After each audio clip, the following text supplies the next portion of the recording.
그냥 215페이지를 펴는 거예요. 소유권 봅니다.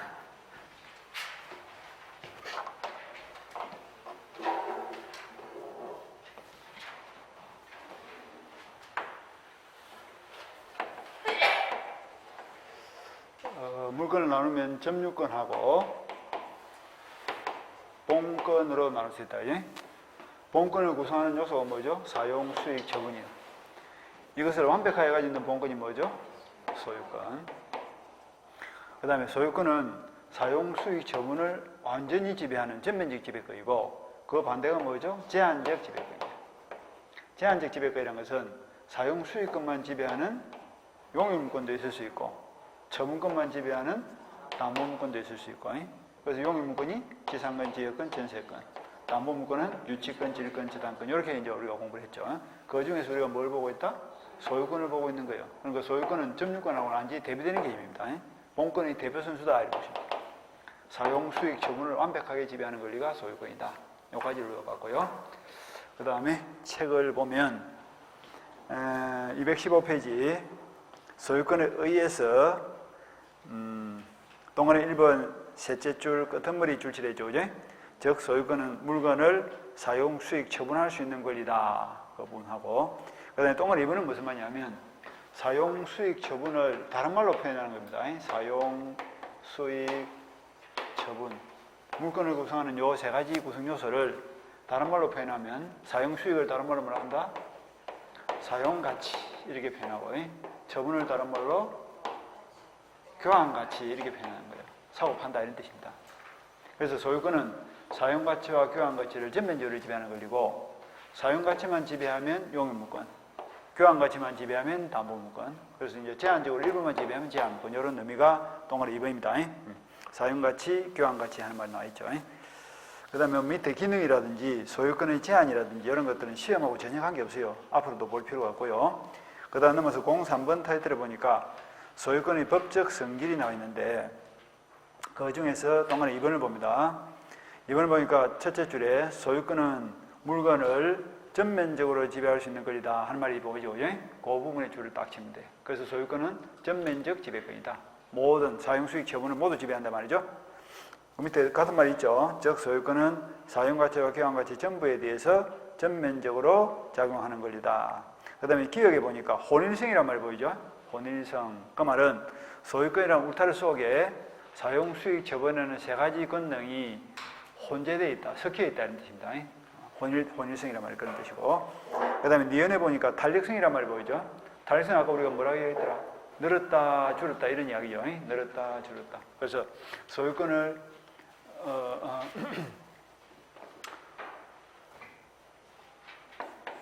갑이 100번지 토지를 소유하고 있다는 것은 그 토지에 대한 사용, 수익, 처분을 전면적으로 지배한다는 것인데 아까 을이 1억을 주면서 3년간 그 토지를 빌려주세요 라고 전세권 설정을 했다. 그지?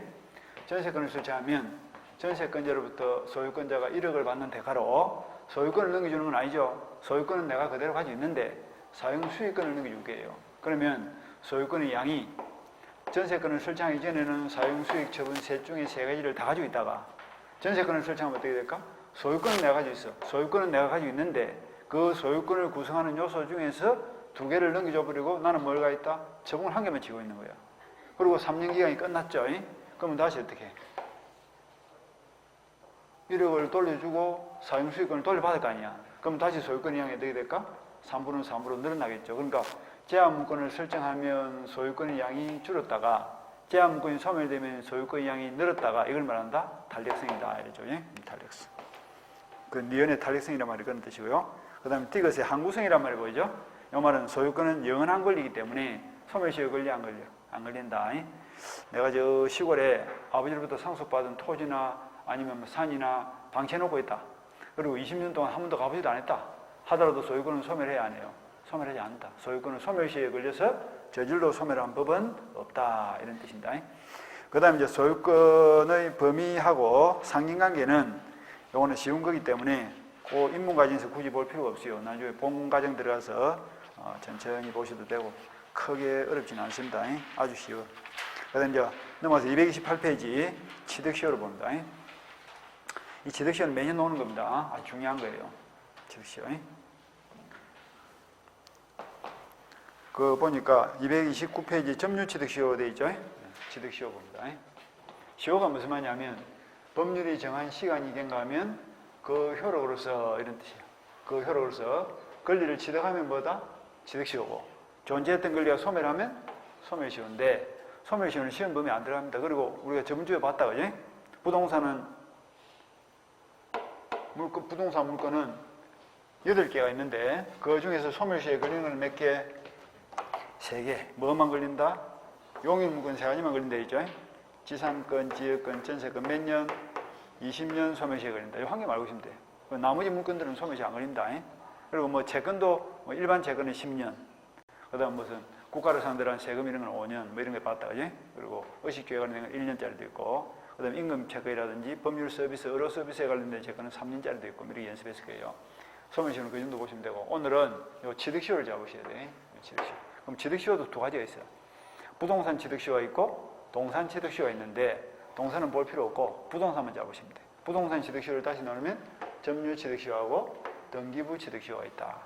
점유 취득시효는 요건이 타인의 부동산을 내가 어떻게 한다? 점유를 해야 되는데 그 점유의 형태가 자주 소유 의사로 팽원, 소유자와 다툼이 없이 공연 드러내놓고 몇 년, 20년간 계속 점유하면 뭐가 생긴다? 등기를 청구할 수 있는 채권이 생깁니다. 아직까지 소유자가 아닌 거예요. 그리고 그 채권적 청구권인 등기 청구권을 행사해서 등기를 가져오면 이제 그때 뭘 소유권을 취득한다. 이게 점유 취득시효입니다. 그 다음에 등기부 취득시효는 아까 점유자와 회복자의 관계에서 가수원 이야기 했죠. 그죠? 타인의 부동산을 내 명의로 등기한 채로 점유를 개시했는데 점유 형태는 어떠다? 자주 평온공연하게 몇 년을 점유했다? 10년 계속 점유하면 된다.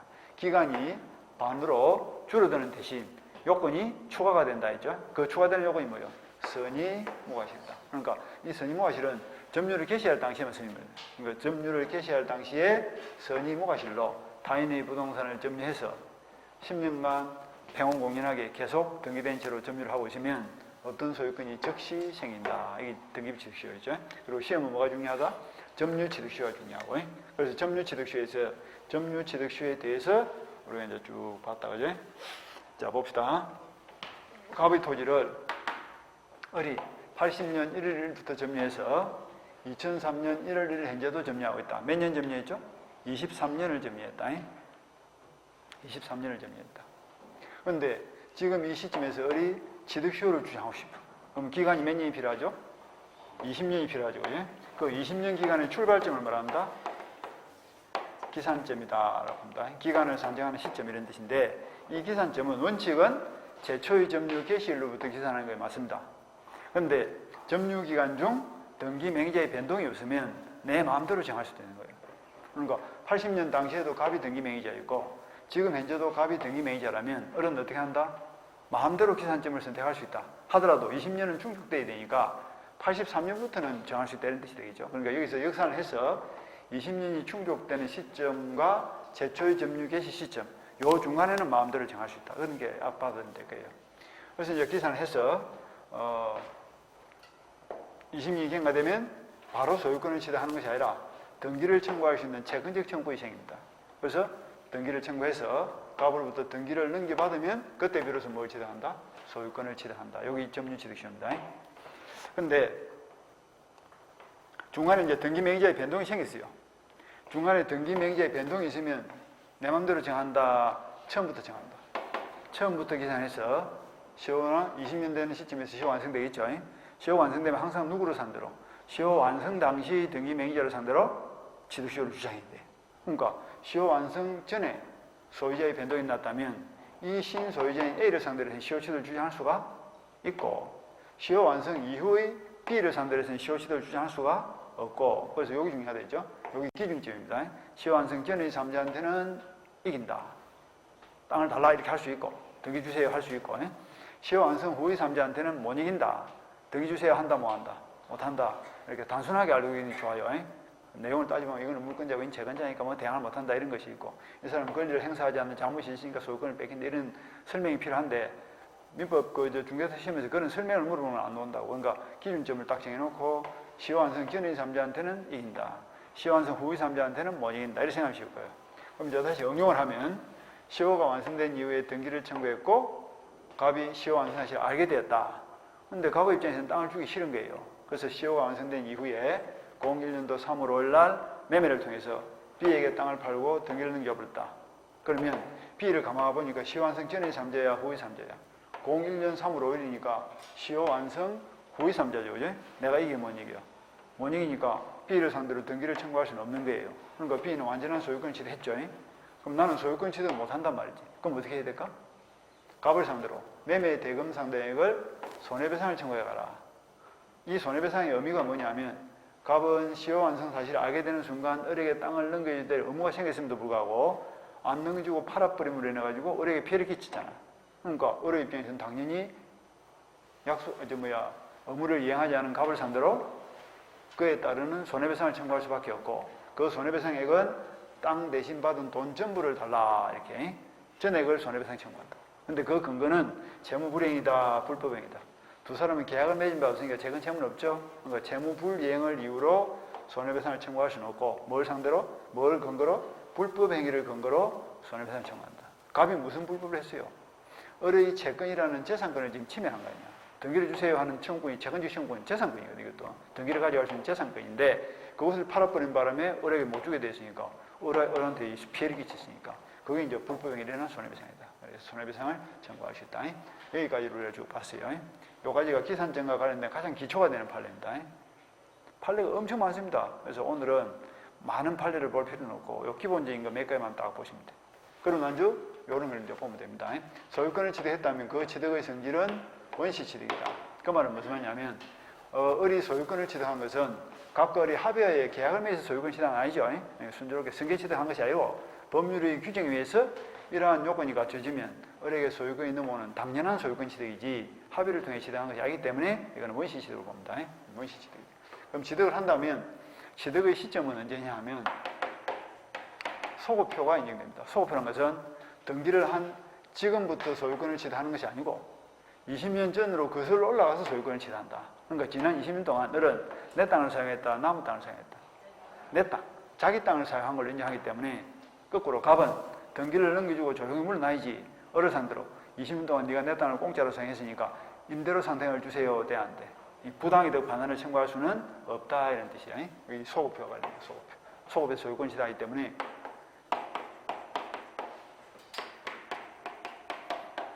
부당이득 반환의 문제는 발생하지 않습니다.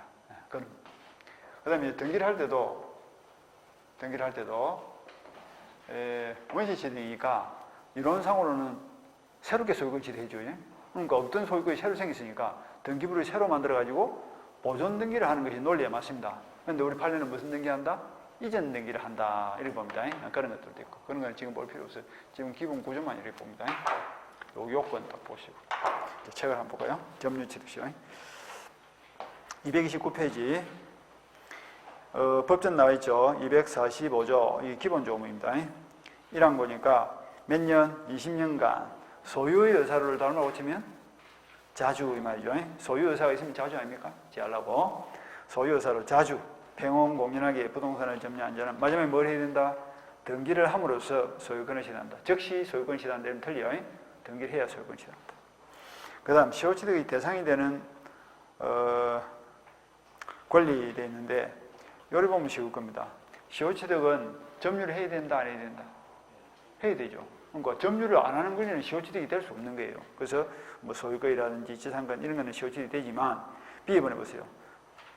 점유권하고 유지권은 시효취득이 안 됩니다. 그게 왜 그러냐면 이거는 성질이 급해.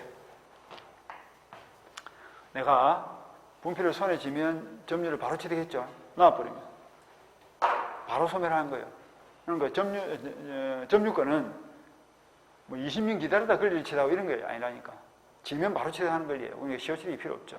그리고 유치권도 점유권과 밀접 불가분의 관계이기 때문에 물건을 놔버리면 유치권이 바로 소멸하고 물건을 지면 유치권이 바로 취득되는 이런 권리입니다. 그 다음에 이제 저당권의 문제인데 저당권은 사용수익 처분주에서 뭘 지고 있는 거예요? 처분권을 지고 있는 거죠. 그러니까 점유가 필요하다 필요 없다. 사용수익을 하지 않으니까 점유를 할 필요가 없는 겁니다. 그래서 저당권자는 점유권이 없는 권리이기 때문에 시효취득이 안 된다. 그런 점도. 그 다음에 시효취득의 대상이 되는 물건. A번 자기 소유의 부동산 되죠. 그죠? 자기 물건도 시효취득을 주장할 수 있다는 겁니다. 그건 무슨 이야기냐면 내 것이라는 걸 입증하는 것이 행정하기 곤란할 때 그때는 자기 물건에 대해서도 시효취득을 주장할 수 있다. A라는 할아버지가 토지 100번지를 소유하고 있습니다. 그런데 B라는 아버지가 그리고 할아버지가 그 소유권을 가지고 5년간, 10년간 점유를 하다가 사망해버렸어. 사망된 것이 상속돼 가지고 B라는 아버지가 5년간 점유했어. 그런데 다시 내가 상속을 받아 가지고 갑이 5년간 계속 점유를 했습니다. 그런데 이 토지가 등기도 안 돼 있고 토지 대장도 개설이 안 되어 있습니다. 그런데 소유권은 맞죠, 그죠? 소유권은 꼭 대장이나 등기개시에 소유권 하는 건 아니거든. 집을 새로 지었다. 등기 안 해도 소유권 취득하죠. 대장이 없어도 소유권 취득합니다. 언제? 기둥고 지붕고 100만 원 주면 된다. 토지도 마찬가지예요. 꼭 등기를 해야 소유권을 가지는 건 아닙니다. 그래서 미등기 부동산을 가지고 있는 상태에서 10년 점유했고 5년 점유했고 넘겨봐서 내가 5년 점유했다. 그런데 지금 내가 뭘 하고 싶은 거예요? 이제 거기다가 내 명의로 등기를 하고 싶은 거야. 그럼 등기소 와서 이게 사실은 할아버지, 아버지를 거쳐서 나에게로 넘어왔는데 등기를 해주세요. 보존 등기를 하고 싶습니다. 하니까 등기소에서 뭐라 할까? 당신 땅이라는 걸 증명하세요. 대감이지. 그러니까 대장이 개설이 안 돼 있으니까 세금을 낸 적이 있어 없어? 세금을 낸 적도 없으니까 서류상으로는 내 땅이라는 걸 증명할 수가 없는 거예요. 근데 내 땅이 아니야. 내 땅은 맞는 거야. 내 땅은 맞는데 내 것이라는 걸 증명할 수 없다. 그때는 나도 뭘 할 수 있다? 시효취득을 주장할 수 있죠. 10년, 5년 합치면 몇 년입니까? 20년이죠. 그 점유취득시에서 20년 점유기간은 꼭 한 사람이 20년간 점유할 필요는 없고 앞 사람의 점유를 합산해서 20년이 되거든. 그래서 합산을 하면 20년 기간이 되는 거예요. 그래서 20년간 자주, 평원, 공인을 계속 점유했기 때문에 시효취득을 원인으로 보존 등기를 해주세요. 돼, 안 돼? 그거 된다 이 말이죠. 자기 부동산도 시효취득이 된다는 그런 뜻이에요. 자기 부동산도 시효취득 할 수 있다. 그거 조금 알아놓으시고. 그 다음에 성명불상자라는 것은 뭐 별로, 성명불상자라는 것은 토지 소유자가 누구인지가 명확하다, 명확하지 않다. 명확하지 않다. 불상이라는 것은 명확하지 않다는 뜻이. 그런 것도 시효취득되고. 그 다음 국유재산 중 일반재산. 일반재산을 다른 말로 잡종재산이라고도 합니다. 행정재산이 아닌 거죠. 공용 폐지가 된 재산인데 요거는 시효취득이 됩니다. 국가재산이 다 되는 건 아니에요. 공용 폐지가 된 일반재산만 시효취득이 되고 행정재산은 시효취득이 된다, 안 된다? 안 됩니다. 그 다음에 토지의 일부도 시효취득이 된다. 토지 일부가 시효취득되는 경우는 소송에서 많이 일어나는 사건입니다. 이렇게 생각하시면 돼요. 여기 100번지고 요것이 100의 1번지인데 요거의 갑의 것이고 요거의 을의 것이에요. 그런데 지적도상 경계는 이렇습니다. 그런데 현장에 가서 보니까 담은 이렇게 쳐져 있는 거예요. 담은. 그러니까 요만큼을 누가 먹었다? 갑이 을의 땅을 요만큼 먹은 거예요. 그 상태에서 갑이 그 토지를 A에게 팔았어. 근데 매수를 한 A는 매매를 할 당시에 당연히 무슨 생각을 하고 있을까? 담 안쪽은 당연히 내 땅이다 생각하고 샀겠죠. 그죠? 근데 사실은 요만큼은 을의 땅인 거예요. 그 상태에서 A가 몇 년을 점유했다? 20년을 계속 점유한 거죠. 그러니까 담으로 을의 담 바깥쪽 땅과 담 안쪽의 을의 땅이 구분된 상태로 담으로 딱 구분된 상태에서 A가 몇 년 내 땅이다 생각했단 뭐예요? 자주죠. 그죠? 자주평 공인하게 A하고 을하고 다툼도 없이 공인하게 몇 년? 20년간 계속 점유하면 A가 을을 상대로 담 안쪽의 땅을 분할해서 내한테는 넘겨주세요. 이렇게 시효취득을 주장할 수 있다고. 토지 일부에 대해서도 점유취득 시효는 됩니다. 토지 일부도 된다 하는 말이 그런 뜻입니다. 토지 일부에다 줄 한번 쳐놓고. 그럼 밑에다 등기부 취득 시효는 X 지금. 등기부 취득 시효는 토지 일부에 대해서는 될 수가 없어. 왜냐하면 등기부 취득 시효는 출발할 때부터 뭐예요? 타인의 부동산을 내 명의로 등기해야 되는데 토지 일부에 대해서는 등기가 돼야 안 돼요? 안 되잖아. 토지 전부를 등기해야 되니까. 그래서 이건 원천적으로 등기부 취득시효는 될 수가 없어. 그래서 토지 일부에 대한 것은 점유 취득시효만 되지 등기부 취득시효는 안 된다. 그거까지. 그 A번만 잘 보시면 돼. B번은 안 봐도 됩니다. 그 다음 넘어가시고 점유를 해야 되는데 기억해 보니까 무슨 점유한다? 자주 점유를 해야 됩니다. 자주 점유를 우리가 점유주 봤죠? 자주 반대말이 뭐예요? 타주. 자주 타주를 판단하는 기준이 뭐예요? 소유의사. 소유의사를 좀 쉬운 말로 하면 제할라고. 제할라고 지금 자주고 그렇지 않으면 다 타주라 했죠? 그래서 소유의사를 가지고 자주 점유를 해야 된다.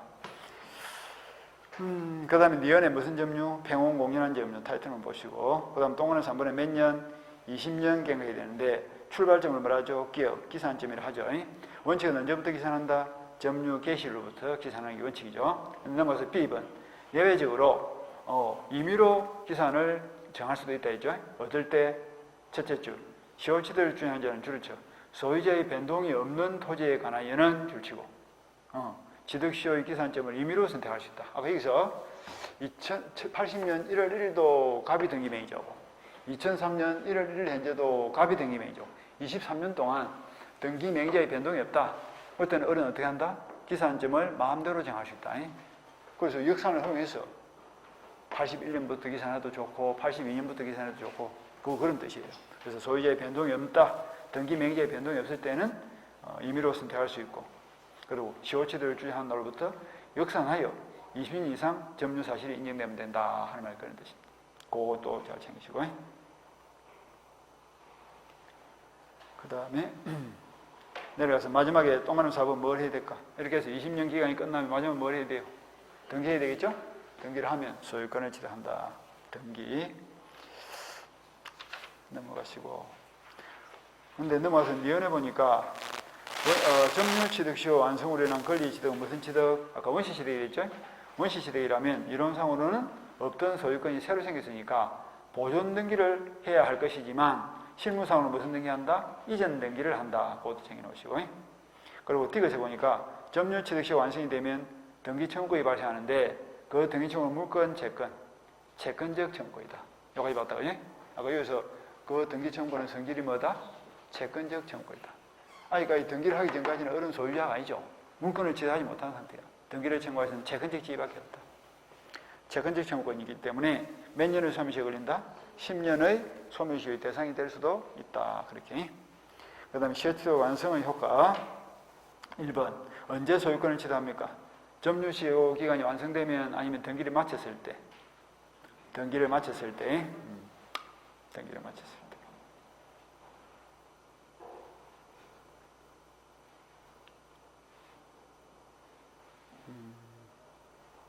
그 다음에 소유권을 취득하는 시점은 지금부터 아니면 소급표 20년 전으로 거슬러 올라가서 소유권을 취득한다. 따라서 시효기간 중에 점유자가 한 임대나 기타의 처분은 소급표 때문에 유효한 것으로 된다. 그건 무슨 말이냐면 갑이 토지를 어리 23년 동안 점유하면서 토지 일부를 남에게 빌려준 거예요. 빌려주고 임대료를 받았어.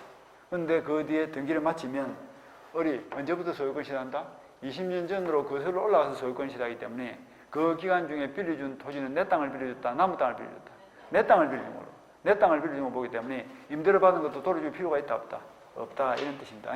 그래서 마음대로 임대나 기타 처분은 소급이기 때문에 유효한 것으로 되고 그리고 따라서 점유자가 취득시효 기간 중 취득한 과실, 받은 임대료라든지 이런 것들은 내 땅을 빌려준 걸로 보기 때문에 소유자에게 반환할 필요가 없다. 그 말이 뭐예요? 부당이득 반환의 문제는 발생한다, 안 한다? 안 한다. 그 다음에 동안에 2번 시효 완성 후 등기 전의 법률관계.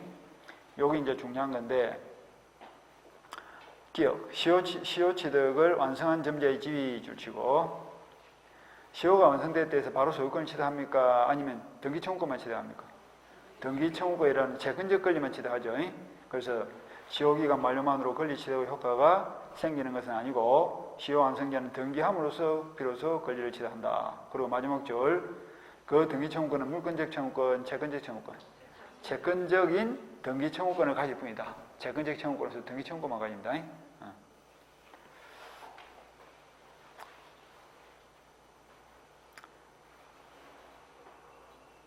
이 판례가 이제 쭉 나온다, 그죠?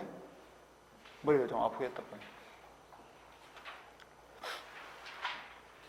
자, 판례 박스 233페이지 제일 위에 판례 한번 봅시다. 미등기 부동산의 점자가 점유취득시효 기간의 완성만으로 줄쳐. 점유취득시효 기간의 완성만으로 등기 없이까지 줄치고. 자, 여기까지 이런 거예요. 갑이 토지를 을이 20년간 점유를 했는데 이 토지가 등기가 안 돼 있는 거예요. 등기 안 된 소리죠. 그런 경우에 20년 기간이 완성되면 바로 소유권을 취득할 것인지 아니면 등기를 해야 될 것인지 여기 지금 문제예요. 등기해야 돼, 안 해야 돼? 등기를 해야 돼. 그럼 등기를 어떻게 하느냐? 뺏기는 쪽에서 등기를 해줄 리가 없죠. 그러니까 을이 소유자 갑을 대위해서 일단 등기가 없으니까 뭘 해야 될까? 대위해서가 뭐야? 대신해서 등소 가서 등기부터 해야 돼. 갑의 명의로 일단 제출하는 등기가 뭐야? 보존 등기죠. 보존 등기를 하고 다시 갑을 상대로 뭐라? 이전 등기를 받아가야 된다 이런 뜻입니다. 그러니까 등기 없이 소유권을 취득할 수는 없다. 그래서 등기 없이 부동산의 소유권을 취득하는지 여부 소곡돼 있죠? 그러면 안 된다 이런 뜻입니다. 소곡 안 된다는 거예요. 그 다음 밑에 가운데 판례 한번 볼까? 부동산에 대한 점유 취득시 완성되었으나 아직 소유권 이전 등기를 갱유하지 아니한 자에 대한 소유 맹의자의 부당이득 반환 청구의 가부, 그것도 소곡되어 있죠. 그러니까 아직 소유권 이전 등기를 갱유하지 아니한 자 줄치고 아직 소유권 이전 등기를 갱유하지 아니한 자. 요거는 이제 느낌을 요래 가지면 될 거예요. 갑의 토지에 을이 20년 취득시효 완성이 되어 있죠. 완성이 되면 채권적 청구권을 가져. 채권 청구권을 가지는데 갑과 을의 관계는 매매를 치면 매매의 계약을 맺고 매매의 대금을 완납한 매수인과 같다. 을의 지위가. 알아듣습니까? 갑의 땅을 을이 샀다. 그리고 매매 대금을 완납했죠. 완납해버리면 실질적인 소유권이 어디로 가는 거예요? 을에게 넘어가는 거예요. 아직 등기는 안 했으니까 을은 소유권 취득했어 뭐했어? 못했지만 갑을 사이에서는 내부적 관계에서는 누가 소유자다? 을이 실질적인 소유자로 본다. 그거하고 지위가 똑같단 말이에요. 그러니까 시효 완성자의 지위가 어떻다고? 등기하기 전이라도 등기 맹의자와 시효 완성자 사이에서는 매매를 치면 뭐가 같다? 매매의 대금을 완납한 매수인과 같은 지위를 가지고 두 사람 사이에서는 실질적인 소유자를 누구로 본다? 을로 보기 때문에 갑은 을에 대해서 일체의 권리를 행사할 수 있다 없다? 없다. 그래서 갑은 을을 상대로 아직 등기하기 전이니까 을은 소유자가 아니다 하더라도 갑은 을 보고 내 땅에서 나가주세요. 돼? 안 돼? 안 되고 임대를 주세요. 돼? 안 돼? 안 된다 이런 뜻입니다. 이게 실질적인 소유자를 보는 거예요. 외부적으로는 갑이 소유자지만 두 사람 사이에서는 을을 실질적 소유자를 보기 때문에 등기하기 전이라도 갑은 을을 상대로 소유권을 행사할 수 있다 없다? 없다. 소유권 행사해버리면 시효취득 제도 자체가 없어지는 거 아니야. 필요 없는 제도가 돼버리겠죠. 그죠? 그래서 그런 이야기입니다. 그래서 등기를 하기 전이라도 취득시효를 완성한 점자는 어떤 지위를 가진다? 실질적인 권리를 가지는 걸 보기 때문에 등기맹의자는 시효 완성자를 상대로 소유권을 행사할 수 있다 없다? 없다 이런 뜻입니다. 그게 이제 그 판례 내용이에요.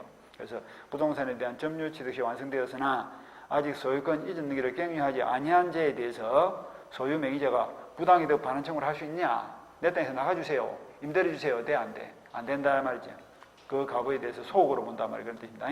그래서 제일 마지막에 셋째 줄 보니까 소유 맹의자는 점자에 대해서 대지에 대한 불법 점유물 이유로 지상물의 철거, 대지 인도를 청구할 수도 없고 점유로 인한 부당이득 반환 청구를 할 수도 없다 해야 되잖아요.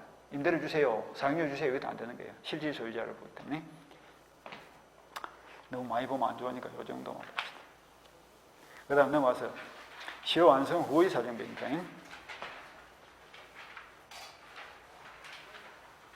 여기 이제 니은이 판례가 또 쭉 나오죠, 그죠? 보세요. 판례만 봐도 뭐 기분이 별로 안 좋잖아. 넘어가 봐도 또 판례가 쭉 나올 거 아니야. 왜 판례가 많을까? 싸움이 많이 붙었다 이 말이지. 판례가 뭐예요? 소송의 결과가 판례 아니야. 그러니까 주세요 이러면 갑이 줄 리가 없지. 안 주면 이제 소송하고 이러니까 판례가 많을 수밖에 없어요. 그래서 니은 봅니다. 234페이지 제일 위에 니은. 시효 완성 후 사정명 A번 제3자 명의로 등기가 경된 경우 로마자 1번 대항할 수 없는 경우가 원칙이다. 여기까지 그죠? 전후를 잡으셔야 돼. 전후. 지금 시효 완성 전이야 후야?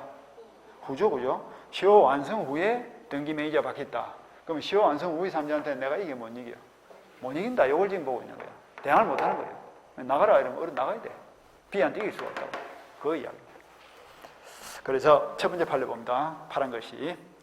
취득시효 기간 만료 후에다 동함치고 토지 소유권 취득자에 대하여 시효 취득으로 대항할 수 있는지 여부 돼 안 돼? 시효 완성 후의 삼자한테는 못 이긴다 있죠? 후의 삼자는 못 이깁니다. 그 밑에 파란 것도 마찬가지예요. 시효 완성에 의한 등기 전에 소유권 이전 등기를 갱려하여 부동산 소유권을 취득한 자, 그 자는 시효 완성 전의 삼자야, 후의 삼자야? 후의 삼자죠? 취득 시효 완성에 의한 등기 전에 일이 되잖아. 취득 시효는 완성이 됐는데 아직 등기를 하기 전에 제3자가 먼저 소유권을 취득해 버렸단 말 아니야. 그 자한테는 이게 뭔 얘기야? 시효 취득을 주장할 수가 없다 이래야지. 시효 취득을 주장할 수 없다. 자, 그거까지만 봅시다. 그 다음에 옆에 가서 235페이지 대항할 수 있는 경우 예외되어 있죠? 그거는 무슨 소리냐면 이런 거예요. 지금 현재는 시효 완성 후의 삼자인 B에게 내가 이길 수가 없어. 근데 B가 소유권을 취득한 01년 3월 5일을 새로운 기산점으로 해서 다시 몇 년이 넘어갔다? 다시 20년이 또 넘어간 거예요. 그러니까 21년 3월 5일 현재도 을이 계속 그 토지를 점유하고 있더라 이 말이죠. 이걸 뭐라 하냐면 2차 취득 시효가 완성돼 때려봅니다. 지금 현재는 내가 B한테 이길 수 없지만 요때를 새로운 기산점을 해서 다시 20년 넘어버리면 지금 현재 등기 명의자가 누구예요? B 아닙니까? B 명의로 등기가 되어 있는 상태에서 지금 20년 넘었으니까 그럼 지금 현재 을은 B를 상대로 시효 취득을 주장한다 뭐 한다? 이건 또 주장할 수 있는 거예요. 시효 완성 후의 삼자한테는 못 이기는 것이 원칙인데 그자가 소유권을 취득한 때로부터 다시 20년이 또 나와버렸다. 그때는 B를 상대로 시효 취득을 주장할 수가 있다. 이 이야기입니다. 그게 2차 취득 시효. 그래서 그 첫 번째 판례 부동산 점유 취득 시효 완성 후 제3자 명의의 소유권 이전 등기가 마쳐진 경우에 줄을 쳐 그 소유권 변동 시를 새로운 기산점으로 삼아서 2차 취득 시효 완성을 주장할 수 있는 여부 적극돼 있죠. 적극이란 말은 뭐예요? 긍정. 인정한다 말이죠. 인정한다. 그 한 개만 봅시다.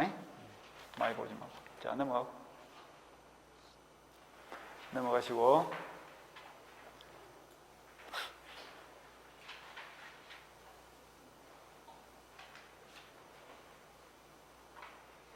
236페이지 제일 판례 박스가 2개 있죠.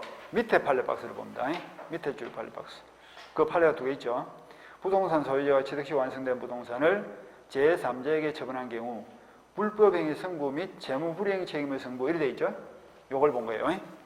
시효 완성 후에 등기를 청구했는데 갑이 악의인 상태에서 시효 완성 후 매매를 통해서 B에게 팔고 등기를 줘버린 바람에 B가 완전한 소유권을 취하고 내가 소유권을 취하서 좋게 됐다면 땅은 못 가져가지만 등기 명의자 받은 땅값을 매매 대금 상당액을 손해배상 청구할 수 있다 있죠. 그럼 그 근거를 재무불이행으로 볼 것인지 불법행위로 볼 것인지 뭐로 본다? 불법행위로 본다. 그 이야기죠. 재무불이행이 성립된다. 불법행위가 성립된다. 불법행위가 성립된다. 불법행위가 성립된다. 그리고 밑에 판례 파란 것이 오늘 반만 읽겠습니다. 취득시 완성 사실을 아는 부동산의 소유자 갑이 그 부동산을 처분하는 행위가 불법행위를 구성하는지 여부 적극 되죠. 불법행위가 된다 안 된다? 된다. 그거까지만 딱 하겠습니다. 그거까지 보시고.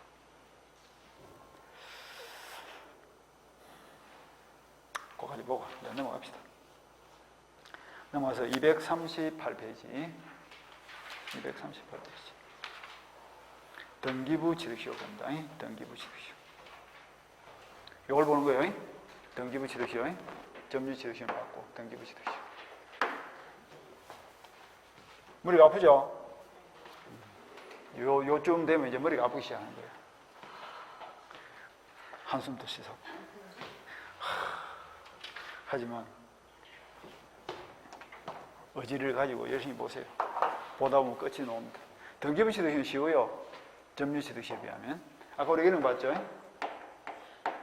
갑이 토지를 가수원 경영하다가 방치해놓고 도시로 돈 벌러 갔는데 A가 서류를 유지해가지고 01년도 3월 1일 날 자기 명의로 등기를 넘겼다. 이 등기는 무슨 등기? 껍데기 등기로서 무효다. 그런데 A가 그것을 자기 것인처럼 을에게 01년도 3월 5일 날 매매를 통해서 팔고 등기도 넘겨주고 점유도 넘겨줬다.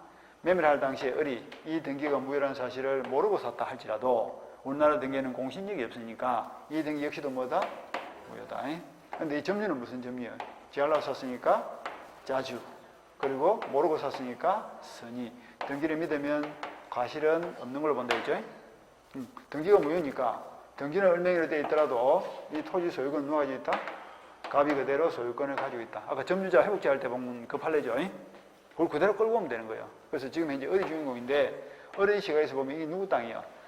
타인의 부동산을 내 명의로 등기한 채로 선의 무과실로 01년부터 점유를 개시해서 조용히 몇 년이 남았다? 평온공연하게 10년이 경과되면 이 무효등기가 뭐로 바뀐다? 유효로 바뀌어가지고 즉시 그냥 소유권을 취득해버린다. 이게 등기부취득이에요. 쉽죠, 그죠? 타인의 부동산을 내 명의로 등기한 채로 선의무과실로 점유를 개시해서 평온공연하게 몇 년? 10년이 경과되면 즉시 소유권을 취득한다. 이게 등기부취득이에요. 여기 기본 큰 구조가 이렇다. 그걸 한 개 보시면 돼요. 그리고 이제 등기부터 봅시다. 그러면 등기부취득시의 등기는 보다시피 유효등기, 무효등기. 무효등기라도 상관없다. 됐죠? 유효등기일 것 같으면 등기부취득시를 굳이 주장할 필요가 있을까? 내 건데. 무효등기라도 상관없다. 근데 무효등기 중에서 안 되는 것이 있어. 나중에 보면 이중보존등기에서 후등기라든지 간할 위반의 등기라든지 대장이 개설되지 않는 등기 이런 것들은 등기로서의 존재가 안 된 등기, 부존재한 등기, 등기부가 존재하지 않는 걸 보기 때문에 그건 안 됩니다. 그런 거라든지. 그 다음에 10년간 등기된 채로 점유를 해야 되는데 꼭 한 사람이 10년간 점유할 필요는 없습니다. 앞 사람이 을이 6년간 등기된 채로 점유하다가 병한테 팔았고 병이 다시 뭐야? 4년간 계속 등기된 채로 점유했죠. 그러면 아까 점유가 승계되듯이 등기도 승계되기 때문에 앞 사람과 합산해서 몇 년? 합산해서 10년을 주장해도 관계없습니다. 꼭 한 사람이 10년간 계속 등기된 채로 점유할 필요는 없다. 그 다음에 선의무과실. 이 선의무과실은 10년 내에 선의무과실이 필요는 없고 언제? 점유 개시 시에만 선의무과실은 된다. 그리고 점유를 하고 있으면 자주 평온공연 선의까지는 추징되기 때문에 점유자가 입증을 할 필요 없어. 그런데 무과실은 추징이 돼야 안 돼요. 무과실은 추징이 안 되기 때문에 점유자 스스로가 뭘 해야 된다? 입증을 해야 된다. 이렇게 생각하면 되겠죠? 그런 거라든지. 그리고 점유취득시효는 마지막에 등기를 마쳐야 소유권을 취득하죠. 그런데 등기부취득시효는 즉시 취득합니다. 그게 차이점이죠. 그게 이제 어떤 차이가 있냐면 점유취득시효는 시효가 완성됐는데 등기를 하기 전에 제3자가 먼저 등기를 가져와 버리면 나는 소유권 취득을 해야 못해요. 소유권 취득을 못할 수도 있습니다. 그런데 등기부취득시효는 10년이 딱 넘어버리면 이 무효등기가 유효등기로 즉시 바뀌어버리기 때문에 그 뒤에는 이 등기가 다른 사람한테 넘어와버리더라도 취득한 소유권은 소멸한다 안 한다? 소멸하지 않습니다. 그런 차이점이 있는 거예요. 그런 것들. 자, 이렇게 보면 되겠네. 무효등기라고 관계없다. 선의무과실로 점유를 개시해서 10년간 계속되면 즉시 소유권을 취득한다. 쭉 따라갑니다. 등기부취득시효. 그래서 의의를 한번 봅시다. 부동산 앞에 뭐가 빠졌습니까? 타인의 부동산을 이렇게 하면 되겠다. 타인의 부동산을 자신의 명의로 등기한 자가 이렇게 읽으면 더 좋겠죠. 부동산의 소유자로 등기한 자가 이렇게 읽지 말고 타인의 부동산을 자신의 명의로 등기한 자가 10년간 소유의 여사, 자주죠. 평온공연하게 선의이며 과실 없이 줄치고 부동산을 점유하면 뭘 취득한다? 바로 소유권을 취득한다. 이 등기부취득입니다. 등기한 자가. 그 다음에 요건은 평온공연, 선의, 평온공연까지는 똑같고 선의무과실만 잡으시면 돼. 자주 평온공연은 똑같으니까 볼 필요 없고요. 그래서 니은을 내려갑니다. 니은. 선의무과실은 줄치고 점유취득에 관한 것이며 끊고 그 밑에 줄, 끄트머리, 그러나 점유 셋째 줄, 무과실은 추정되지 않으므로 점유자 스스로가 무과실에 관한 증명 책임을 진다. 그 다음에 이것도 마찬가지. 선의무과실은 10년 내에 필요 없다 했죠. 점유 개시 시에만 있으면 충분하고 줄치고 10년 내에 필요 없다. 그 다음에 내려서 10년 등기 및 점유를 해야 되는데 이때 기억해 보니까 소유자로 등기한 자라 하면 줄을 쳐 적법 유효한 등기를 마친 자일 필요는 없고 무효 등기를 마친 자라도 상관없다. 그다 줄치고 무효등기라고 관계없어요. 무효등기라도. 그 다음에 니은에 등기기간과 점유기간과 10년 해야 되는데 판례는 줄을 쳐 등기의 승계를 인정하므로 꼭 한 사람이 10년간 등기될 필요는 없다 했죠. 그래서 시효취득자가 10년간 반드시 그 임명으로 등기되어야 되는 것은 아니고 앞사람 등기까지 아울러서 등기되어 있으면 족하다. 그것도 줄치고. 그 다음 넘어서 효과. 이런 요건을 갖추면 언제 소유권을 취득한다? 즉시 소유권을 취득한다. 그래서 그 밑에 판례 박스 파란 것이 한번 봅시다. 등기부 취득 시 완성된 후 줄치고. 그게 이제 차이점이에요. 점유 취득 시 완성됐다는 것은 소유권을 취득했다. 등기 청구에란 채권적 지위를 취득했다. 채권적 지위를 취득했다는 뜻이고, 그럼 여기서 등기부 취득 시 완성됐다는 말은 무슨 말이에요? 소유권을 취득했다는 뜻입니다. 그러니까 등기부 취득 시 완성된 후를 뭐라 읽어야 될까? 소유권을 취득한 후, 이렇게 얘기돼. 소유권을 취득한 후에 점유자 명의 등기가 말소되거나 적법한 원유 없이 다른 사람도 넘어가버리더라도 우리나라 등기는 권리 존속 요건이 아니기 때문에 이미 취득한 소유권은 소멸한다, 안 한다? 상실되지 않습니다. 상실되는지 여부 소급되어 있죠. 소멸되지 않습니다. 그리고 소급표는 똑같아요. 10년이 되는 순간 소유권이 취득되고 그 시점은 10년 전으로 거슬러 올라가서 소유권을 취득합니다. 따라서 지난 10년간은 갑의 땅을 사용했다, 내 땅을 사용했다. 내 땅을 사용함을 보기 때문에 어른 갑에게 토지 사용료를 준다, 안 준다? 부당이득 반환의 문제는 없다 했죠. 그렇게 보십니다. 밑에 동사는 안 봐도 됩니다. 이렇게 해서 이제 어려운 취득시효를 대충 봤습니다. 상당히 중요한 거예요. 매년 놈다 하늘도 빠진 적이 없어요. 판례가 너무 많기 때문에 계속 이제 판례를 여기서 붙여나갈 거예요. 그게 뭐 기본 구조. 오늘 가서 복습 열심히 합니다. 내일도 합니다. 오늘도 하고 내일도 하고 모레는 조금 쉬고 조금 쉬고 또 저녁답을 또 하는 거예요. 쉬고 8시 뉴스를 보든지 연속을 보든지 보고 나서 한 9시부터 또 좀 보고 그렇게.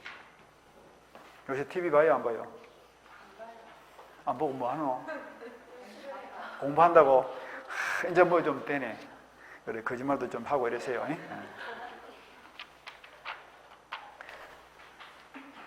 누가 이제 물건을 보러 온 거야, 중개사에.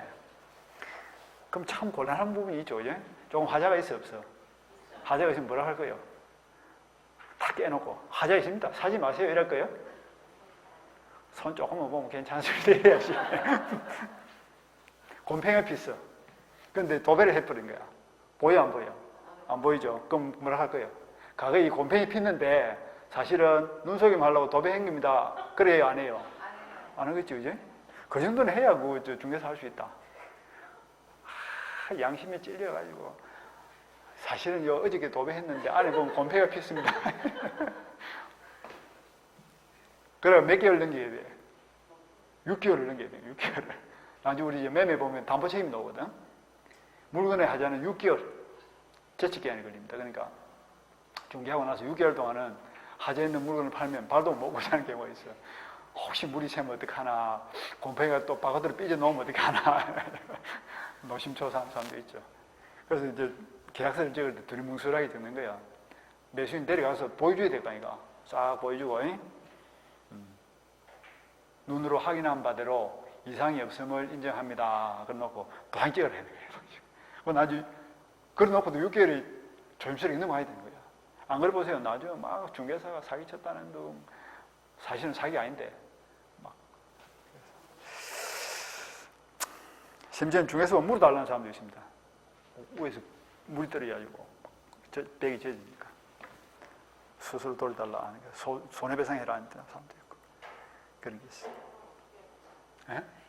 그 중에서 되고 나서 내한테 물어봐. 지금은 욕을 내가지고 학교는 열심히. 그래서 중개 계약서도 잘 적고 잘 적어야 돼. 잘 적어야 돼. 그 요령이 있어. 해본 사람들. 그게 노하우예요. 근데 중개사 처음 들어가면 그런 노하우를 가르쳐줘, 안 가르쳐? 안 가르쳐줍니다. 그 지재산이니까. 그 중개사 사무실에 취업을 해도 계약서 적을 때는 옆에 끼워주지도 않아. 딴 데 보내버려요. 신분은 보내버려. 저기 계약서입니다. 그게 노하우거든. 계약서 적고 돈 받는 그게 제일 중요한 거니까. 그걸 배우려고 지금 그 중개사 사무실에 간 거 아니야. 상담하는 기법을 배워야 되거든. 사람을 어떻게 눌러앉히고 돈을 받아내느냐, 그게 중요하니까. 그 나중에 차근차근 배워보세요. 일단은 학교를 해야 돼. 근데 지금 이런 이야기를 하는 이유가 뭐냐면, 공부하세요 이러면, 예, 합니다. 했습니까? 예, 했습니다. 이야기를 하라고. 이야기를 하면 안 한 사람도 뭡니까? 한다고. 왜? 자기 말에 대한 책임을 져야 되니까. 공부할 거예요? 안 할 것 값이라도 한다 해. 그리고 어디 공부했어요? 안 했더라도 했습니다 이러면 뭐야? 양심 좀 찔려. 암만 강신장이라도 거짓말 하는 느낌 들어. 그러니까 앞으로는 거짓말 하야 안 해. 안 하고 싶으니까 공부를 한다니까. 자, 250페이지 넘어서 그 가공, 부하, 번화 이런 것들은 아주 쉬운 거예요. 그리고 매년 노는 것도 아니기 때문에 기본 과정에서는 볼 필요가 없고요. 250페이지 넘어가면 소유자의 물권적 시험권 하는 말 나왔죠. 요거 이제 아까 우리 첫 시간에 배웠던 거죠. 똑같아. 말만 바꿔주면 돼. 여기다 뭐 해줄까? 소유권. 소유권을 둘러싸고서 보호하는 것이 뭐지? 소유권에 기한 물권적 청구권. 다른 이름으로는 소유권에 기한 보호 청구권이라 한다. 그 방법은 반환, 제거, 예방이 있다. 똑같아요. 그리고 점유권과 차이점은 점유권은 약한 권리이기 때문에 아까 세 가지 제한이 있었죠. 침탈된 때만 할 수 있고 1년 이내만 할 수 있고 선의 특별 승계 이내 못한다 이랬죠. 그런데 소유권은 아주 강한 권리이기 때문에 그런 제한이 있다 없다? 제한도 없어요. 침탈이든 아니든 다 할 수 있고 1년이든 10년이든 할 수 있고 상대방이 선이든 악이든 가리지도 않습니다. 무조건 그냥 내 거 돌려주세요 이러면 되는 거예요. 아주 강한 권리예요. 간단한 이야기죠. 그런 이야기니까 이것도 기본 이요리 딱 잡혀 있으면 됩니다. 그리고 나중에 여기다 살만 붙이는 연습만 하시면 돼. 그러니까 이것도 지금은 굳이 볼 필요가 없고요. 그 다음에 넘어가면 257페이지에 공동소유가 있을 거예요. 공동소유. 요거이 또 매년 나오는 거예요. 공동소유 중에서도 공유를 열심히 해야 돼요. 공유. 그러니까 이번 시간에는 공유까지만 봅시다. 공유. 공동소유가 세 가지 형태가 있는데 그 중에서 가장 중요한 것이 공유다. 오늘 공유의 기본 규칙을 확인을 해보겠습니다. 공유. 100번지 토지가 한 필지 있다. 그러면 소유권은 꼭 한 개만 있어야 될까? 여러 개 있어야 될까? 왜 한 개만 있어야 될까? 일물일권, 배타적 지배권 이런 말 이야기했죠. 그래서 소유권은 반드시 한 개가 있어야 두 개씩만 안 돼. 한 필지 토지 소유권이 두 개 있으면 맨날 싸울 거야. 네 거다 내 거다. 그래서 하나의 부동산에는 하나의 소유권이 존재해야 된다. 일물일권지. 그럼 소유자는 꼭 한 명만 있어야 될까? 여러 명 있어야 될까? 소유자는 여러 명이 있어도 됩니다. 이걸 뭐라 하죠? 공동소유다 이렇게 표현하는 거예요. 하나의 물건에 한 개의 소유권이 존재하고 하나의 소유권을 여러 사람이 공동으로 소유하는 것을 공동소유다. 그럼 이러한 공동소유에는 몇 가지 형태가 있냐? 세 가지 형태가 있습니다. 그것이 뭐냐면 공유, 합유, 총유. 요 세 가지가 공동소유 형태예요. 요 세 가지를 어떻게 구별하냐? 첫 번째 구별 기준이 지분이에요. 지분. 지분이 무슨 말이냐면 자기 몫입니다. 공유는 자기 몫이 있습니다. 합유도 자기 몫이 있습니다. 근데 총유는 자기 몫이 없어. 근데 지분만 갖고 또 공유하고 합유가 구별이 안 되는 거예요. 그래서 한 단계를 더 나가서 자기 몫인 지분이 있다면 그 지분을 분할하고 양도하고 상속받고 담보를 설정하는 것 등등을 자유롭게 인정해 줄 수 있냐 없냐 이걸 가지고 구별하는데 공유는 거기 자유롭게 인정이 됩니다. 그런데 합유는 분할이 자유롭지 않습니다. 지분은 있지만 분할 양도가 자유롭지 못하다. 분할, 양도, 상속, 담보가 자유로운 공유가 자유로운 공동소유는 공유고 그것이 자유롭지 못한 공동소유를 합유다. 그리고 총유는 지분 자체가 없기 때문에 분할이라는 것이 있을 수가 없고 모든 것은 구성원들의 총회를 통해서 결정을 한다. 상원총회 결의를 통한다. 이렇게 보시면 돼. 그리고 우리 주변에서 볼 수 있는 가장 대표적인 공유가 상속재산입니다. 가장 대표적인 합유는 조합재산. 조합은 동업자들이 공동재산 이렇게 보시면 돼요. 그러면 가장 대표적인 종류는 비법인 사단의 사원이 공동으로 소유하는 거예요. 글자 그대로 비법인은 사람이다 아니다. 사람이 아니다. 그죠? 아니기 때문에 소유권을 가질 수가 있어 없어? 소유권을 가질 수가 없어. 그러니까 그 구성원들인 사원이 소유권을 가지는 거예요. 그럼 대표적인 케이스가 언제냐면 교회입니다. 그 동네에 있는 교회 있죠? 법인 등기 안 된 교회. 법인 등기가 돼버리면 어떻게 돼? 그건 사람이니까.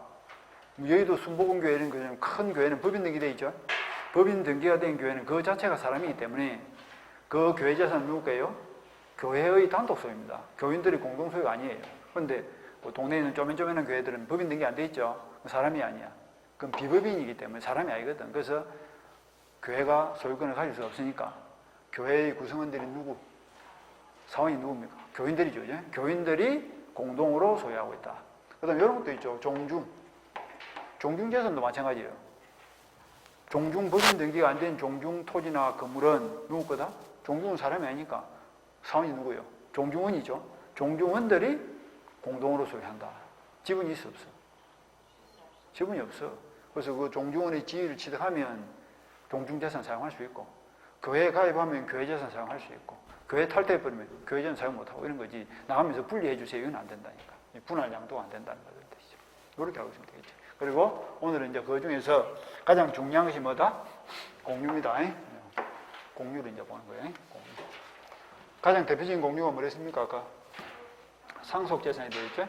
그럼 그 공유자들의 내부 관계에 대한 규칙을 오늘 확인합니다. 이 규칙을 잘 아셔야 돼. 기초과정에서 제일 중요한 게 이거예요. 규칙을 먼저 딱 머릿속에 넣고 그 다음에 이 규칙을 가지고 판례를 연습하면 됩니다. 판례를 연습합니다. A라는 아버지가 4억짜리 토지 한 필지하고 고급 승용차를 남기고 3월 10일 날 사망을 했습니다. 사망과 동시에 뭐가 됐을까? 상속이 되겠지. 그런데 그에게는 갑을이라는 2명의 자식이 있었다. 그럼 아버지가 남겨간 토지나 자동차에 대해서 형님과 동생이 상속을 받았다. 소유자가 1명이요, 여러 명이요? 사망하기 전에는 아버지 단독 소유였던 토지가 사망과 동시에 자식들의 공동 소유로 바뀌는 거예요. 그런데 각자 지분이 있어요, 없어요? 형도 몇 분의 몇? 2분의 1. 동생도 2분의 1. 상속 지분이 있겠죠, 예? 형님과 동생은 상속 지분이 같다, 다르다? 같아. 형님이라 해서 많이 받고 동생은 적게 주고 뭐 딸이라 해서 적게 받고 이런 것도 아니야. 시집간 딸이든 안 간 딸이든 상속 지분은 똑같습니다. 그래가지고 단독 소유가 이제 뭐로 바뀐 거예요? 공동 소유로 바뀌었어.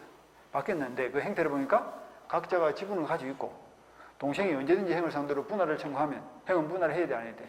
분할에 응해야 됩니다. 그러니까 각자 지분이 있고 분할이 자유롭게 인정되는 그런 소유를 말한다? 공유다. 이렇게 표현합니다. 그리고 상속재산이 가장 대표적인 공유물이에요. 공유물이다. 그러면 이 공유물을 각각을 공유자 간에 내부적으로 그 공유물을 어떻게 사용하고 수익을 할 것인가 이 규칙을 보는 거죠. 제일 먼저 사용 수익을 어떻게 할 거냐. 자동차를 어떻게 타고 다닐 거냐 말이죠. 어떻게 타고 다녀? 반만 타야 돼? 점프를 타야 돼? 반만 어떻게 탈 거냐? 형님 니는 왼쪽만 타고 나는 오른쪽만 타고 그거 안 되지. 그러니까 점프를 타야지. 자동차 점프를 사용하는데 사용의 빈도가 뭐다? 지분의 비율로 사용한다. 이러면 되겠다. 예? 점프를 타는데 네가 보름 타고 내가 보름 타고 네가 한 달 타면 나도 한 달 타고 이런 식으로 사용 수익은 전부를 지분의 비율로 한다. 그 다음에 자동차를 사용하는 과정에서 고장이 났습니다. 고쳐야 되겠죠? 고치는 걸 말하지? 보존행위다라고 합니다. 이거는 어떻게 하지? 이거는 다른 공자에게 피해를 주는 것이 아니기 때문에 각자가 단독으로 할 수 있다. 그 다음에 세 번째, 누가 와서 자동차를 빌려달라 합니다. 토지를 빌려주거나 자동차를 빌려주는 것은 무슨 행위? 이거는 관리행위입니다. 이 관리행위는 지분의 가반수로서 한다. 이렇게 보십니다. 지분의 가반수입니다. 공유자의 가반수 이러면 틀려요. 지분의 가반수. 공유자와 지분이 다를 수도 있죠. 그 다음에 누가 와서 토지를 팔아라, 자동차를 팔아라, 처분. 그 다음에 나대지에 건물을 지으면 대지가 되겠죠? 이런 식으로. 변경, 지목을 변경한다든지 목적물의 성질을 바꾸는 행위죠. 이런 것들은 각자가 할 수 없고 반드시 뭐가 필요하다? 전원동의가 있어야 됩니다. 전원동의를 봐야 된다. 그 다음에 세금이 나오겠죠, 그죠? 세금도 넣을 수 있고, 뭐 자동차의 보험료도 넣을 수 있고, 여기 부담행위인데, 부담행위는 어떻게 할까? 각자 지분의 비율로, 세금도 동생이 반 내고 행님이 반 내고 이래야 되겠죠? 여기 공제의 내부 규칙이에요. 요 내부 규칙을 머릿속에 먼저 넣고, 요걸 가지고 이제 판례를 따라가면 됩니다. 요거부터. 여기 이제 끝나면 뒤에 뭐 공유물 분할 이런 것들은 쉬워. 그러니까 요걸 잘 보는 게 중요한 거예요. 이제 책을 봅시다. 257페이지. 우리 책에 뭐 공유의 개념, 법적 성질되는데 이런 거는 굳이 안 봐도 되고 요걸 읽으면 됩니다. 그러니까 공유가 뭐고 물어보면 이렇게 읽는 연습해. 공유란 하나의 물건에 한 개의 소유권이 존재하고 여러 사람이 공동으로 소유하는 행태로서 각자가 지분이 있고 지분의 읽어봐. 분할, 양도, 상속, 담보, 분양 상담을 자유롭게 할 수 있는 것이고 가장 대표적인 것이 상속 재산이다. 이러면 가장 기본 개념이 잡히는 거야. 이렇게 개념 잡고 보시면 됩니다. 그 다음에 공유의 성립되는데 이것도 이미 우리가 첫 수업에서 본 거예요. 어떤 권리든 발생하는 것은 딱 두 가지입니다. 어저께 저번 주에도 봤죠, 그죠? 법률 행위를 일어날 권리 변동이 있고 또 법률의 규정에 의한 권리 변동이 있었죠. 공유도 마찬가지입니다. 아버지 단독 소유가 공유가 된 것은 권리 변동이다 아니다. 물권 변동 아닙니까? 소유 행태가 달라졌으니까. 물권 변동을 일으키는 원인은 딱 두 가지. 법률 행위를 한 경우가 있고 법률의 규정에 의한 경우가 있고. 4억짜리 토지를 A가 팔려고 내놨는데 갑과 을이 2억씩 출제해가지고 매매를 통해서 산 다음에 2분의 1씩 공유 지분 등기를 했다. 이게 뭐야? 매매. 법률 행위를 통한 공유죠. 그런데 상속을 통한 공유는 뭐야? 법률의 규정에 의한 공유죠. 공판상경이니까. 전문적으로 공판상경이 애웠다 이가. 생각나죠? 그래서 공유의 성립은 1번 법률 행위에 의한 성립이 있고 넘어가면 또 한 게 뭐예요? 2번 법률의 규정에 의한 성립. 이렇게 돼 있죠. 공식이에요. 이거는. 그 정도. 그리고 법률의 규정에 의한 성립은 가장 대표적인 것이 상속입니다. 그래서 그 니은에 보니까 공동상속재산은 상속인의 공유에 속한다. 일단 그렇게 보고. 차이점이 뭡니까? 법률 행위에 의한 공유는 등기를 해야 되는데 공유 지분 등기를 해야 되고 법률의 규정에 의한 공유는 등기 필요 없다 했죠. 법정이니까. 그리고 나중에 우리가 법정 공유는 애울 겁니다. 지금은 애울 필요가 없고. 그 다음에 어디로 내려가냐? 공유 지분 봅니다. 그 밑에 법정 박스 밑에 지분의 개념은 그 책에 있는 걸 읽을 할 필요는 없고 그냥 어떻게 알고 있으면 될까? 자기 몫이다 이렇게 하면 돼요. 시험에서 공유 지분이 뭐고 물어보는 시험은 절대 안 나오니까 지분이 뭐고 하면 자기 몫, 내 몫이다 이렇게 생각합니다. 아버지 돌아가시면 형님이 반, 동생이 반, 자기 몫이 있죠. 그게 지분이다 이렇게 생각합니다. 그 다음에 지분의 비율도 법률에서 이 상속은 법률에서 지분의 비율이 정해져 있다, 안 정해져 있다? 법률에서 딱 지분의 비율이 정해져 있죠. 사망을 하면 배우자는 1.5, 자식은 1 받는다. 이렇게 딱 정해져 있다고. 이렇게 법률로 정할 수도 있고. 당사자 매매를 통해서 토지를 구입할 때는 뭐야? 출제액에 비례해서 또 지분을 합의를 통해 정할 수도 있고. 정하면 정한 대로 하면 되는 거예요. 그런데 정함이 없으면 어떻게 하지? 그때는 균등한 것으로 본다. 이러면 되겠죠. 그래서 기억해 봅니다. 지분의 비율은 법률의 규정에 의해서 결정될 수도 있고 또 뭐 법률 행위를 통해서 결정할 수 있는데 기억의 둘째 줄 끝머리 약정에 의해서 결정되고 줄을 쳐 그것이 불명하면이 되죠. 불명하면이 무슨 말이에요? 불분명하다 말이죠. 지분의 비율이 불분명하면 균등한 것으로 추정된다 줄치고 추정에다 동함치고 이게 또 사람 발목 잡는 거예요. 추정인지 본단지 뭐 간주한단지 이게 또 헷갈리거든요. 자 다시 정리합니다. 상속절은 법률의 규정에 의해서 지분이 정해질 수도 있고 매매처럼 당사자가 합의를 통해서 지분을 정할 수도 있는데 그 지분이 분명하지 않다. 불분명할 때는 어떻게 한다고? 균등한 것으로 추정한다. 그렇게 딱 정리를 합니다.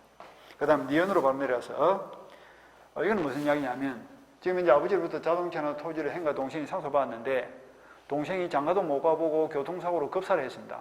바로 죽어버렸다고. 장가도 못 가봤으니까 상속이 있어 없어? 없겠지. 그럼 요 공유지분 2분의 1이 국가로 갈까요? 다른 공자한테로 갈까? 다른 공자한테로 흡수가 돼가지고 형님의 공유지분이 어떻게? 2분의 2로 늘어나겠죠. 이제? 그런 것을 지분의 탄력성이다 이렇게 표현합니다. 지분의 탄력성. 그래서 공자 중 1인이 상속인 없이 사망하거나 공유지분을 포기하면 그 지분이 다른 공자에게로 지분의 비율로 기속이 됩니다. 기속이 돼서 다른 공자의 지분이 늘어난다 이 말이죠. 그런 것을 우리가 공유지분의 탄력성이다 이렇게 늘어났다 줄었다 이런 뜻이죠. 그 다음에 3번은 넘어서 타이틀을 보시면 돼. 지분은 처분이 자유다지 아니다. 자유돼 있죠. 아까 저 분할도 자유고 처분이나 양도나 같은 말이죠. 양도도 자유고 상속도 자유고. 그 다음에 양가로 4번 여기 중요하다 있죠. 공자 간의 법률관계 이 규칙입니다. 규칙은 조금 암기하셔야 돼. 규칙은 선택의 문제이기 때문에 그래서 법전을 보면서 봅시다. 공유물의 사용수익 줄치고 아까 어떻게 한다 했죠? 여기 있네요. 사용수익은 전부를 지분의 비율로 거기다 줄을 쳐야지. 263조 전부를 지분의 비율로 사용수익 할 수 있다. 밑에 265조 공유물의 관리 보존 돼 있죠. 자, 관리는 어떻게 한다고? 관리는 지분의 과반수 줄치고. 관리가 무슨 말입니까? 빌려준다. 임대를 자동차 빌려주고 토지 빌려주고 이런 거야. 그 다음에 보존행위는 어떻게 한다 했죠? 고장난 자동차를 고친다. 각자가 단독으로 할 수 있습니다. 그래서 시험은 요 관리행위가 제일 많이 나옵니다. 시험. 관리행위를 잡으세요. 빌려주는 것은 지분의 과반수로서 결정한다. 자, 넘어가시고 관리에 관한 이제 판례가 쭉 있는데 지금 그걸 외울 필요는 없습니다. 나중에 이제 판례 연습을 할 거예요. 본서 들어가면. 그 다음에 261페이지 넘어서 공유물의 처분 변경이 보이죠? 처분 변경은 아까 어떻게 한데 있죠? 전원동의가 필요한 거예요. 그래서 다른 공유자의 동의 없이는 처분 변경하지 못한다. 전원동의가 필요하다. 전원동의. 그 다음에 넘어가서 부담. 부담은 어떻게 한데 있죠? 266조. 공자는 그 지분의 비율로 줄치고 지분의 비율로 세금 이런 거 부담하면 되죠. 그런데 2항에 보니까 동생이 돈이 없어가지고 보험료도 세금도 못 내고 있는 거예요. 그 기간이 몇 년이다? 1년이 넘어버렸어. 그러니까 1년 동안 형님이 뭘 했다고? 동생이 내야 될 세금까지 다 부담해줬단 말이죠. 1년 이상 공자가 공유 지분의 비율에 따른 부담 행위를 지체한 때는 다른 공자가 그 지체한 자의 공유 지분을 강제로 매수 청구할 수 있습니다. 거기 2항이에요. 2항. 그래서 1년 이상 의무 이행을 지체한 때는 상당한 가액으로 지분 매수를 청구할 수 있다 한 말이 그런 뜻이고. 그것까지 봤습니다. 공유물 분할은 오늘 말로 그냥 합니다. 그냥 말로 합니다. 글로 안 쓰고 말로 해도 따라오면 되지. 동생이 공유물 분할은 정주에 본 거 같네. 공판상 경기할 때 판이 뭡니까? 판결. 무슨 판결? 형성 판결. 행성 판결할 때 봤죠, 그지? 동생이 초상 치고 나서 형을 찾아와서 토지를 분할합시다 하면 이거는 성질이 뭐예요? 공유물 분할 청구권은 성질이 행성권이기 때문에 형은 선택권이 있어 없어? 무조건 공유물 분할에 응해야 됩니다. 협의를 해야 된다고. 그 협의 분할이 원칙이에요. 그런데 형님이 분할을 응하지 않는다. 말을 듣지 않는다. 그럼 어떻게 하지? 협의가 안 되면 소송한 데 있죠? 거기 행성의소 아닙니까? 거기 판결, 재판이라고 봐요, 재판. 그러니까 공유물 분할은 두 가지가 있죠? 뭐가 원칙이에요? 협의 분할이 원칙인데 협의가 안 되면 어떻게 한다? 재판 분할로 간다. 이렇게 생각하면 되겠다. 예? 그럼 협의를 할 때 어떻게 구체적으로 분할할 거냐? 토지처럼 현물 분할이 되면 어떻게? 여기 선을 쳐서 요거는 네 가지 하고 요건 내 가지 하고 현물 분할 할 수도 있고 자동차처럼 현물 분할 안 되면 어떻게 될까? 자동차는 물건 자체를 쪼갤 수가 있나? 톱을 잘라버리면 자동차가 아니지. 자동차라든지 황소, 돼지, 살아있는 생물 이런 거는 분할이 안 되거든. 그럴 때는 팔아가지고 돈으로 분할했지. 현물 분할이 안 되면 대금 분할하는 거야. 대금. 또 이런 것도 있어. 아버지 돌아가시는데 토지 한 필지를 넣고 상속이 됐는데 형은 시골에서 농사 지으니까 땅이 필요하고 동생은 도시에서 직장 다니니까 땅이 필요 없는 거예요. 그러면 토지 사각자리를 형님이 다 가져가고 동생의 지분 얼마만큼, 2억만큼은 돈으로 줄 수도 있죠. 그죠? 그런 것을 말한다. 가격 배상 이렇게 표현합니다. 그 세 중 한 개를 선택하면 되는 거예요. 거기 협의 분할입니다. 그럼 보시면 돼요. 이제 봅니다. 공유물 분할 큰 타이틀 위주로 쭉 있습니다. 동그란 1번 뭐가 보여요? 분할은 자유다. 분할은 자유입니다. 그럼 넘어서 동그란 2번 분할의 방법. 자, 기억해 보니까 분할 청구되어 있고 줄였죠. 공유자의 분할 청구는 성질이 청구권이다, 행사권이다. 형성권에 속한다. 줄치고. 그리고 행사권이기 때문에 공자 중 1인이 분할을 요구하면 다른 공자들은 응해야 된다, 거부할 수 있다. 응해야 됩니다. 응해야 되고 셋째 줄에 공자 전원이 분할에 참여 줄치고 아버지가 자식을 5명 놓고 삼아 했어. 4명은 분할하지 말자 하고 1명은 분할하자 하고 그렇다고 한 명이 분할하자 이러면 4명이 응해야 돼, 안 응해야 돼? 응해야 되고, 현실적으로 분할할 때는 5명이 전원이 참여해야 됩니다. 한 명이 빠져버리면 그거는 공유물 분할이 무효입니다. 4명이, 5명이 다 들어가야 돼. 그런데 한 명이 분할하지 않는데 4명이 죽어도 응하지 않습니다. 그러면 나머지 한 명이 어떻게 할까? 4명을 상대로 소송이 되겠죠. 그죠? 나머지 행제들을 상대로 소송하는 거예요. 그게 공유물 분할 청구 소송입니다. 그래서 내려가서 니은을 봅니다. 뭐가 원칙이에요? 해비해한 분할 줄치고. 그게 원칙입니다. 해비해한 분할이 원칙인데 구체적인 분할 방법은 셋째 줄, 넷째 줄에 뭐가 보여요? 해물 분할이란 말이 보이죠? 해물 분할 할 수도 있고 또 대금 분할 할 수도 있고 또 가격 배상 할 수도 있고 셋 중 한 개를 선택해서 하면 됩니다. 그런데 해비가 안 되면 어떻게 할까? 디귿으로 내려왔어. 재판상 분할 줄치고 그리고 A번에 해비에 와여 분할이 성립되지 않은 경우 줄치고 해비가 되면 해비를 하고 안 되면 어떻게 한다? 재판 분할로 한다. 그런데 이것도 필수적 공동소송이기 때문에 한 명이라도 빠지면 돼, 안 돼? 아까 5명 자식이 다 들어가야 돼. 원고로 들어가든 피고로 들어가든 전원이 소송에 참여해야 됩니다. 그래서 둘째 줄 공자 전원을 피고로 해서 제기하는 필수적 공동소송이다. 그렇게. 그 다음 넘어서 분할의 효과. 이렇게 해서 분할이 되면 이제 공유관계는 끝나고 뭐로 바뀝니까? 단독 소유가 되겠죠. 그래서 공유를 분할해서 공유관계는 종료되고 각 공자는 분할된 부분에 대해서 소유권을 취득한다. 줄을 치고. 한 필지 토지를 형님이 2분의 1, 동생이 2분의 1 가지고 있다가 분할이 되어버리면 뭐야? 이거는 갑의 것으로, 이거는 을 것으로 단독 소유로 바뀌겠죠. 그럼 단독 소유로 바뀌는 시점이 언제냐? 해비 분할은 뭐예요?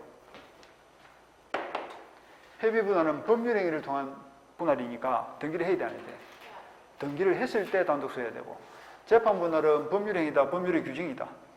법률의 규정이니까 등기 필요하다, 필요 없다. 판결 확정 시에 바로 단독 소유가 된다. 공판상 경기할 때 본 거 아닙니까? 판결 확정 시에 단독 소유가 된다. 이렇게 알고 있으면 되겠죠. 그래서 그 둘째 줄 줄이십니다.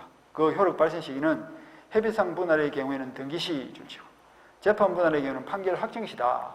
되죠? 판결 확정 시다. 그렇게 보시면 됩니다.